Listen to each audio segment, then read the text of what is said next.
Good morning बच्चों, कैसे हो तुम सब। कल जो हमने वीडियो भेजी थी उसमें हमने थोड़ा सा रिवीजन करी थी, तो हम आज थोड़ा सा रिकैप लेंगे और फिर हम बढ़ेंगे। कल हमने लिविंग और नॉन लिविंग थिंग्स के बारे में जाना था। देखो, हमारे आसपास दो टाइप की थिंग्स होती है, लिविंग या नॉन लिविंग, नेचुरल और मैन मेड थिंग्स। तो सबसे पहले हम लिविंग थिंग्स के बारे में बताते हैं। लिविंग थिंग्स का पहला गुण क्या होता है, वो मूव करती हैं। किस लिए मूव करती है? इन सर्च ऑफ फूड और इन सर्च ऑफ शेल्टर, यानी कि आवाज़ के लिए मूव करती हैं या फिर खाने की तलाश में करती है। और अगर मैं पौधों की बात करूँ, पौधे भी लिविंग थिंग्स में आते हैं। These are fix on the ground. और दूसरी चीज़ आती है कि कुछ लिविंग थिंग्स जो होती हैं वो फ्लाई करती हैं, कुछ स्विम करती हैं, कुछ वॉक करती हैं। उनका जो लोकोमोशन यानी कि मूवमेंट होती है वो अलग अलग प्रकार की होती है। लिविंग थिंग्स का ये हो गया पहला गुण। दूसरा गुण क्या है? लिविंग थिंग बढ़ती हैं, मतलब अपनी अवस्था को चेंज करती हैं। जैसे ये देखिए, टैडपोल के एग्स है, उनसे टैडपोल बना और बाद में एडल्ट फ्रॉग की हमने कल भी चर्चा किया था। काऊ का काफ होता है, बाद में एडल्ट काऊ बन जाती है। ठीक है, उसी प्रकार से चिक्के हेंस होते हैं। और आपने देखा होगा बीजों से किस प्रकार से पौधा जो होता है नवोद्भिद पैदा होता है और वो बाद में बड़ा होकर वृक्ष बन जाता है। क्या है? Living things need food. Living thing को जिंदा रहने के लिए भोजन की जरूरत होती है।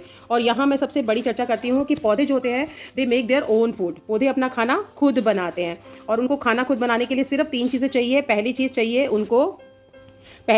उनको वाटर, यानी कि पानी, जो कि वो जड़ों से लेते हैं। दूसरी चाहिए हवा, और ये पत्तियों में छोटे छोटे छेद होते हैं स्टोमेटा, उनके जरिए हवा लेते हैं। और तीसरी चाहिए सूरज की गर्मी। इन 3 चीज़ों की उपस्थिति में ही पौधे अपना खाना बनाते हैं और इस प्रोसेस को कहते हैं हम फोटोसिंथेसिस। क्या कहते हैं? फोटोसिंथेसिस। अच्छा, अब हम एनिमल्स की बात करते हैं। क्या एनिमल्स भी अपना खाना खुद बनाते हैं? No, animals can't make their own food, they have to depend on plants.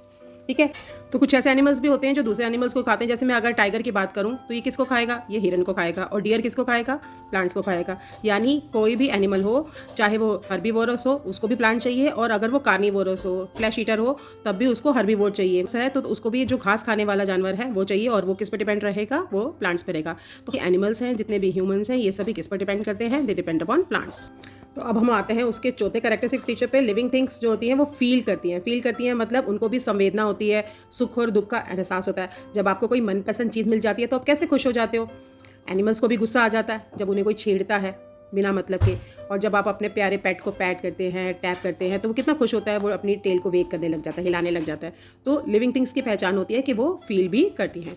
Now move to the next characteristics, living thing breathe. ये मैंने कल के वीडियो में बताया था कि लिविंग थिंग्स जो होती हैं वो डिफरेंट जो वे होते हैं उनके सांस लेने के। जैसे हमारे पास लंग्स हैं, इंसेक्ट्स के पास एयर होल्स होते हैं, बटरफ्लाई के पास एयर होल्स होते हैं, फिशेस के, वाटर एनिमल्स के गिल्स होते हैं, है ना। और plants breathe through tiny spores called stomata.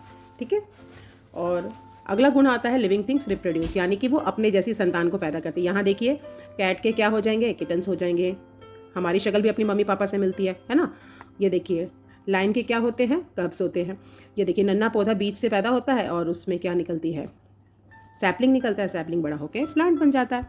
तो इससे सभी जो लिविंग थिंग्स के गुण हैं उनको रिकैप्चुलेट कर लेते हैं। फर्स्ट है लिविंग थिंग्स मूव, नेक्स्ट है living thing grow, living thing need food, living things feel, living things reproduce. ये एक्सटर्नल ऑर्गन्स की, ये वो ऑर्गन्स होते हैं जो हमें आंखों से बाहर से दिखाई दे जाते हैं, जैसे कि hands, legs, ear, eyes, skin, nose, tongue है। और कुछ ऐसे ऑर्गन्स भी होते हैं जो हमें बाहर से दिखाई नहीं देते। चलिए हम कुछ इंटरनल ऑर्गन्स की बात करते हैं। कल मैंने आपसे बात भी करी थी, चर्चा भी करी थी। अब मुझे बताइए ये कौन सा इंटरनल ऑर्गन है? हिंट है कि ये पूरे बॉडी को कंट्रोल करता है, हेड के अंदर रहता है। और इसके चारों ओर खोपड़ी होती है जो कि इसे बहुत बचाती है टक्कर से।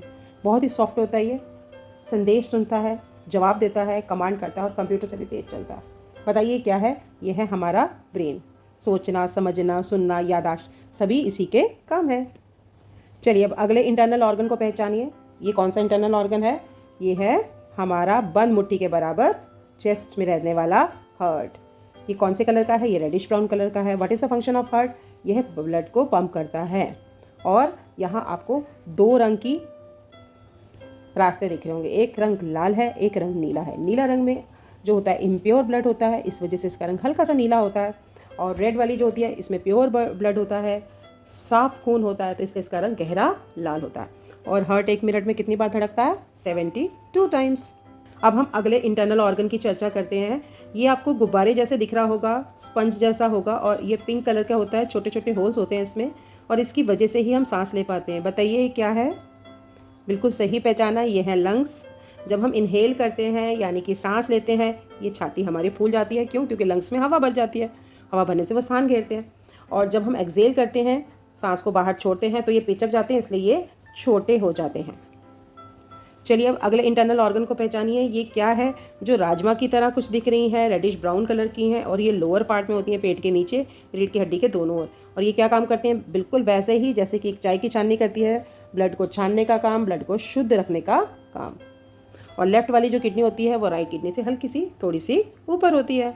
अब हम अगले इंटरनल ऑर्गन की चर्चा करते हैं। बेटा ये क्या है? ये थैली जैसी संरचना वाला जो ऑर्गन है ये है स्टमक। क्या है? स्टमक। और स्टमक जो होता है ये इस हिस्से से ये दूसरे खाने के फूड पाइप के दूसरे हिस्से से जुड़ा होता है और यहाँ पर भोजन का पाचन होता है। भोजन काफ़ी देर तक यहाँ पर पड़ा रहता है और यहीं से भोजन अगले हिस्से में जाता है। अब अगला हिस्सा देख रहे होंगे, ये हमारा स्टमक है, ठीक है। उसके बाद भोजन कहाँ जाता है? यहाँ जाता है। बट इसे जाने से पहले आपको ये ऑर्गन सा दिख रहा होगा। ये ऑर्गन क्या है? ये ऑर्गन है लिवर। क्या है ये? लिवर। लिवर क्या करता है? हमारे भोजन को डिटॉक्सिफाई करता है। यानी कि अगर हमारे भोजन में साथ में कुछ जहर या कुछ ऐसी चीज़ आ गई जो शरीर के लिए खतरा है तो ये एक ऐसे केमिकल निकालता है और उसको मार देता है। तो लिवर हमारे खून को डिटॉक्सिफाई यानी कि विजातीय पदार्थों से मुक्त रखता है।